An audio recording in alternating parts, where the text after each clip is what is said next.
Sometimes people found her floating upon the waves.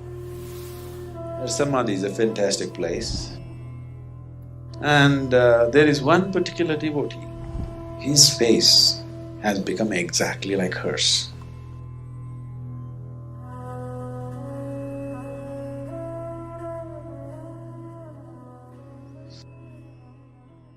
Mayamma was… nobody really knows where she came from, but looking at her physical features, most probably she came somewhere from northeastern states, either from Nagaland or somewhere where the features are mongoloid. She could be from Tibet for all you know, because I think she never spoke, is that so? She never really spoke. So she was in the town of Kanyakumari, which is the very tip of southern India, the Indian peninsula. So she just wandered the streets like a beggar. She walked around, but with a different kind of pride in her. And all the local dogs gathered around her and became her friends. So she had built a whole dog family because she fed them. Whenever she got any food, she naturally fed them, even if she didn't eat. So she went to such extremes. In South Indian hotels, some of the dishes, you never buy them, I'm telling you. Some of the dishes are displayed in a glass case in front of a restaurant, like idli, not idli usually, vada, some sweet and laddus.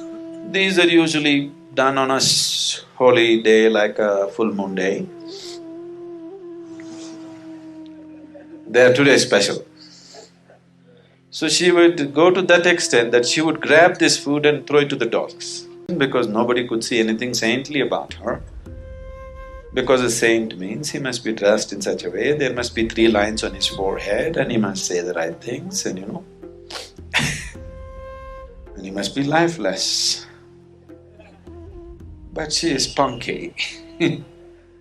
But sometimes people found her floating upon the waves. She was just floating upon the waves. That amazed people and they started looking at her with little more respect. Later on, some person who was involved in her old age, he brought her to a place called Salem, and she lived there and she died there. She left her body there.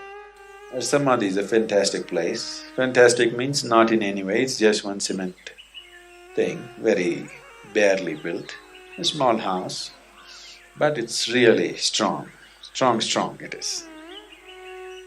So I happened to be in a small hill station which is close to this place, and that day happened to be a Paurnami, that is a full moon day. So somebody was talking about this Mayamma, her samadhi, and many things I had heard about her from many people. So we thought we'll drive down from the hill and just go there because it's Paurnami evening, let's see. And somebody came and said, there's something special happening there on Paurnami evening. So when I went there at 5:30 in the evening, there was nobody. So we went in and sat in a small room, just 10 by 10 kind of room with a large picture of hers. She looks totally weather-beaten, like most of the Tibetan women, just about the same kind of face. But it's explosive, that place. And there is one particular devotee.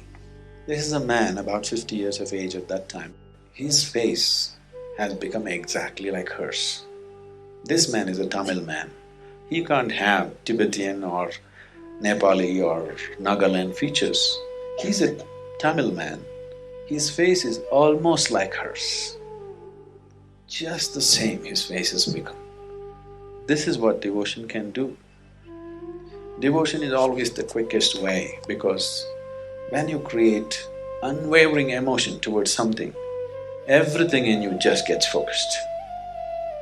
Not just your emotion, your mind, it takes it off completely. Your physical body also gets oriented towards that, your energies also get oriented towards that. And this man reshaped his face just like hers. His love for her is such. And I thought, this is an incredible man. Devotion just means this, it's become a one-pointed consciousness. It is not wavering here and there, it's just one way. Once everything that is there in this being is put in one direction, things will happen in ways that you have not believed possible. I want you to just look back on the spiritual history of India. You will see devotees doing incredible things. Things that happened around them are too magical for anybody to believe. They had no knowledge, they had no other mantra tantra going with them. The only thing was single-pointed devotion, that's all. Things that happened within them and around them are too magical for anybody to believe. Incredible things happened around them. And millions of people were moved simply by their presence. All they had is single-pointed devotion, that's all.